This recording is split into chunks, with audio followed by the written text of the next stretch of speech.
for the Glen High School Wind Ensemble in memory of Jeremy Sprinkle. As a composer, I've had many nights of world premieres, but none have been as important as this one. I've written many pieces of music for many different types of ensembles, but none has been as personal as this one. There are many things I have to say tonight, so many that my wife suggested I write it down so I don't forget anything. Thank you, sweetheart. I want to start by speaking as a composer. I want to explain how I wrote the piece and why I wrote it the way I did. Typically, when you're writing a piece of music in memory of a loved one who has passed away, the music ends up being solemn, reflective, slow, and sad. When I started out, I tried something slow and sad, but it just didn't work. Compositionally speaking, the material just wasn't working, and emotionally, it just wasn't right. Jeremy was quirky. He had a lot of energy. He arranged stand tunes for the marching band and a cappella versions of pop songs for vocal point. Apart from his arrangement of our school's alma mater, I cannot think of something that Jeremy arranged, composed, or even played that was slow and sad. So to write a piece of music that is slow and sad in Jeremy's memory just didn't make any sense. Instead, I wrote something fun. I wrote melodies that were quirky and spontaneous. I wrote passages that were out of control with energy. In doing so, the piece became less about Jeremy's tragic death and more about his inspirational life. I am blessed as a composer in that 90% of the music that I write is performed by my own students. I know my students' musical strengths and weaknesses very well. This affords me the opportunity to write music that is uniquely for them. A byproduct of this is that when I compose for a particular instrument, I don't have a picture of an instrument in my mind. I have a picture of a person. When I wrote a marimba solo for the marching band show The Island, I pictured Kylie's face in my mind. When I wrote a trombone part, I pictured Andrew Henderson's face in my mind. And of course, for many years, when I wrote a trumpet or French horn part, I had Jeremy's face in my mind. In fact, the day I heard about Jeremy's death, I went to my computer and looked up old trumpet parts of music that I composed specifically for Jeremy. These pieces serve as my musical memory of him. When my wife and I attended Jeremy's viewing, there were two things that stood out in my memory. One was of the packed parking lot. At his funeral and at his viewing, there were hundreds and hundreds of people who were in attendance. Hundreds and hundreds of people who were inspired in some way by Jeremy's life. The second thing I remember is during the wake, there was a slideshow of pictures of Jeremy and his family. When it came to writing this piece, I wanted it to be full of musical pictures that I had of Jeremy's life. The piece became a musical slideshow of musical memories of the time we had with Jeremy. Although the piece is filled with most original material, it is littered with private jokes, themes from marching band shows, jazz rhythms and chords that remind me of Jeremy, either because they matched his personality or because he literally played them when he was with us. When you hear it, I hope you smile, because despite what Jeremy was feeling on the inside, when he played music there was joy. Joy, at least, in the people that surrounded him.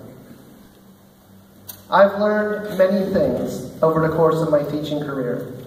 There are things I've known about this band thing before that day in November that were proven and amplified by this tragedy.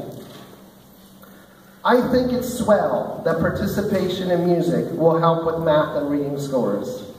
It's just super that participation in music increases your mental abilities and are a predictor of success in college. But to put it simply, that's not why we're in band. And to think that it is laughable in comparison to what we gain from being on this stage.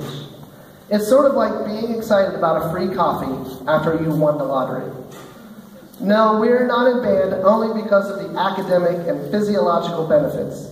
We're in band because we are alive, because we are human, because we are blessed with a God-given gift to create something from within ourselves that cannot be contained. We get to be a part of something that unites people of different backgrounds, different talents and abilities, different races, different socioeconomic status, different religious points of view. In all the chaos of the world, we get to sit down in one place at one time and make something together in a manner that cannot be duplicated in any other classroom setting or by any technological advancement. And that's not even the best part. We are a family built of love for one another. No matter your commitment or level of interest, this is a place where everyone fits in, where everyone is important, everyone is family. In the wake of this tragedy, I've had the honor to be there for the students in my band family.